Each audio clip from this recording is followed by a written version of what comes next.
Jim Jackson's back with us. Yeah. Time to get antisocial. Yeah. Hold on, let me. Darnell got swole over. I gotta unbutton my coat. What's up, Iceberg? Darnell, Man. what's popping on those Twitter streets? Sir, let's get it started with LeBron, who's been pretty active on social media as of late.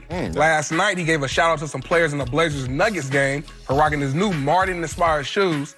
The only problem was he completely butchered Denver guard Torrey Craig's name, called him Daniel Craig, the famous actor. I called him Jenny Craig. Right. He later went on to delete the tweet and posted a correction with this follow-up saying, wouldn't mind seeing Daniel Craig in them 007 movies as well. Is LeBron dealing with a severe case of FOMO? Wow. We're missing out, huh? He can't live tweet like the rest of us. He was lit last night, boy. He had that drink. He had some wine, you know what I'm saying? Pinky out. That wine is sneaky, huh? That's why we bring it. That's why we bring it. He's like everybody else, me included, addicted to social media and stuff. When stuff goes on in the sports world, you want to tweet out your thoughts. That's real. But it's different levels of addiction. Like, y'all in the back of the center. Like, way in the back. We're like LeBron. Y'all be tweeting out. I be sometimes like, I should tweet out that was a crazy play or a call. But I was like, nah. Then I look. Whitlock did. I'm like, damn. I'm like, I got to get on that game. Hey, look, sometimes it happens. It happened to me. I'm thinking one name and put something else and catch it. Come on, man. And you know the Twitter police go get you. On your head. What? Especially somebody like this that's already tweet bait for Our something. next story, I did one, but nobody caught it yet. Y'all some dummies out there. I did one. It's coming.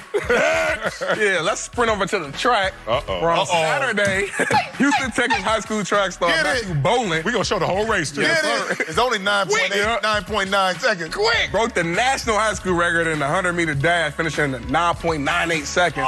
First high school runner to break the 10-second mark since Trayvon broke Mel in 2013. He even got some traction in the NFL with Rams safety Eric Weddle tweeting, no way that's a white boy. Marcellus, we know you're a big fan. Damn right. What can you tell us about White Lightning? Oh, man, White Lightning has just raised the bar for all white sprinters of all time. This is their Obama. And all black sprinters. What? Yeah, he the fastest dude in all conditions, which is an asterisk, but still it counts. He the fastest dude that ever been in high school. Y'all hear me? That's crazy. Y'all hear me? And he's white, so that's their Obama right now. Like, he's the first. Like, he is the one. And I respect him so much. I'm a big fan of him. My boy put me on to him a couple weeks ago, and I've been watching him. He's next level, man. 46 in the 400, 20.5 in the 200. And this is the first 26 jumping, long jump. 26.8 in the long jump. All in, going to Georgia next year. You know this was his first year running 100, though. Yes. So I looked up, I was looking at it because my guys grew up as track guys. So used to love to go to track meets, right? So watching this, and I was just kind of just reading it through. I was like, oh, this boy got a little swag. Got something to him. He got an award on stage, and he kind of caught the award and walked off, you know. And this a track dude. This ain't no football player. It's a track dude with swag. I was like, dog, we had a coach. I ain't gonna call out my coach because this is on the line. Every time we had camp, he would look in the line of the running backs and DBs. If he see a white dude, he'd be like, what you doing over there? You know that's the wrong neighborhood for you. You know you ain't over there with them brothers. You run a 4.4. And he was a white coach. And he used to always clown the white guys. Respect for this brother. Respect, man. Deion Sanders said he can run. Oh, no, yeah. He can run. All right, man, let's move to the gridiron. But last month, Clay Matthews signed with the Los Angeles Rams after playing in Green Bay for almost a decade. Well, the Packers didn't waste any time in handing out the 6-time Pro Bowler's number to another player. The Packers tweeted out a picture of their first-round draft pick, Rashawn Gary, wearing the number 52 to congratulate him. Well, Clay was quick to comment on the post by saying, quote, the body's not even cold yet. Did the Packers do Clay dirty here? Nah. No. Obviously they just told you ain't getting in the Hall of Fame and retiring your jersey. I don't think they're saying that. You don't think they're saying that? Well, they ain't retiring his jersey. Yes. I think they got a first-round draft pick that likes that number, and I think Clay Matthews is actually joking. He ain't got no problem with it. No, he ain't have a problem with it, but they also saying we ain't got a problem giving your number out. like they don't give your number out if it's even like we gonna retire this. They probably put him in a ring of honor, of course, as he deserves. Right. But they giving that. When Brett left, did somebody get number 4 right away? Ooh, good question. I doubt that. I don't think so. Has anybody wanted it? The kicker, Mason Crosby, was he number 4? I can't remember. What? I don't know. Yeah. That'll solve that question right there. But admit it, everybody. He ain't Brett Favre. But I'm just saying. But I'm just saying. Jimmy, every time you leave a team, you look immediately. Hey, what they doing with that number? Mine got spit around 12 times. Sharing your number. Yeah, let's get back to some hoops. Okay. Where it's no secret that Kevin Durant is a free agent this summer. And while I'm sure he'll get many tempting offers, Golden State seems to have a tasty edge. In the article with GQ, Warriors fan and celebrity chef Guy Fieri explained how important it is to keep KD in the Bay, even going as far as cooking a man dinner. He said, quote, "You tell me what I can do. Tell me if I need to flex my food muscles and make it happen. Guys, what meal will persuade you to stay?" Man. My mama's pizza casserole. It's one of the greatest dishes in the world. Pizza casserole? It's one of the greatest meals in the world. I ain't never heard of that. That's brand new. That's next level. My mama tacos with ketchup on it and that orange grease hitting that elbow coming down. Let me get a 10-piece, mama, all day. Ain't no food making me stay. I want that money green salad. You give me that might be a different conversation. Hey, give me another one. I'll take one. Money green salad. That's Well, so look, good. my mother will be here for Mother's Day. I'm not going to invite you. Oh, come on, man. I didn't say I wasn't going to enjoy it. You don't want it. You want that money. All right, time now for Darnell's question of the day. Take it away. It's Darnell. That's my guy.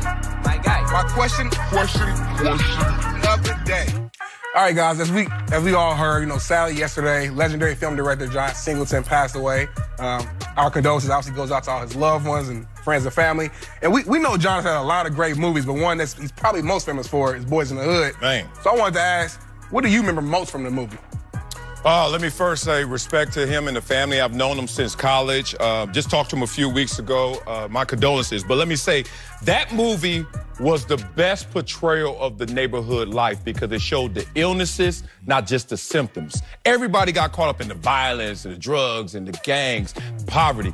He showed the broken family. Yeah. He showed the guy who's aspirational through his books, aspirational through his game on the football field, and somebody who's just running the hood, being the big brother who just got out. All these real elements. Like before, it was a lot of it being production, and it was just a little too glossy. That was the first real look of how it was in the hood. One of the favorite scenes for me, I'm gonna be honest, was when right after Ricky got shot. So Trey is back, he's in his bedroom, he got blood on his pants and his shirt, and he pulls out the gun and loads it up. So he's walking out like he's gonna go do something. They're furious, his father, which is Larry Fishburne, standing right there. So what you gonna do? You go out and shoot somebody? So if you go shoot somebody, shoot me. Then he looked at him like, give me the gun. Give me the gun. Yeah. Authoritative, but soon as Trey gave it to him, as a strong father, he gave him a hug. Because he knew at that point his son was going through something. He was trying to do something that was out of his element, and it was him as a father that needed to control that situation. Love it. Furious Styles is what I remember from the movie as well. He reminded me of my own father. My father was a good-looking, smooth guy. But he also, me and my father we had confrontations. Right. We had big and my father was always right, but it would take me years to figure it out. And I didn't have the violent confrontation about where I'm going. But my father had a problem with one of my very best friends. Yeah. And we went toe-to-toe. And I always disobeyed my father until my friend had me waiting outside of a crack house. Yep. And I was like, this is what my father's talking about. As soon as I got this dude home, we ain't never been in the same car since. And I was like, this is what my father's talking about. So that's what the movie sticks Before with me. we ask you, too, one of my favorite scenes, too, was Nia Long running down the street. She was sweaty. She was jogging in the neighborhood. I was like, man, I got to get to L.A. Oh, how about with him and Regina King, Doughboy, sitting in there? You better go to the store with that. That was my favorite part. Oh, man. My favorite part is kind of following the scene you were saying when he walked in with the guns. Right after that, I believe, when he snuck out. And he was with his homeboys in the car. He was on the way to do something he didn't need to be doing. And I think his father's thoughts came in his head. He's like, let me out. Let me out the car. Let me out. And that's why it always stuck to me. Can't we go somewhere without y'all always fighting and shooting? Oh, what? When they was on the street right there? Right. All right, coming Rest up. in peace, brother. The media is outraged about something that happened to Kyler Murray at the draft.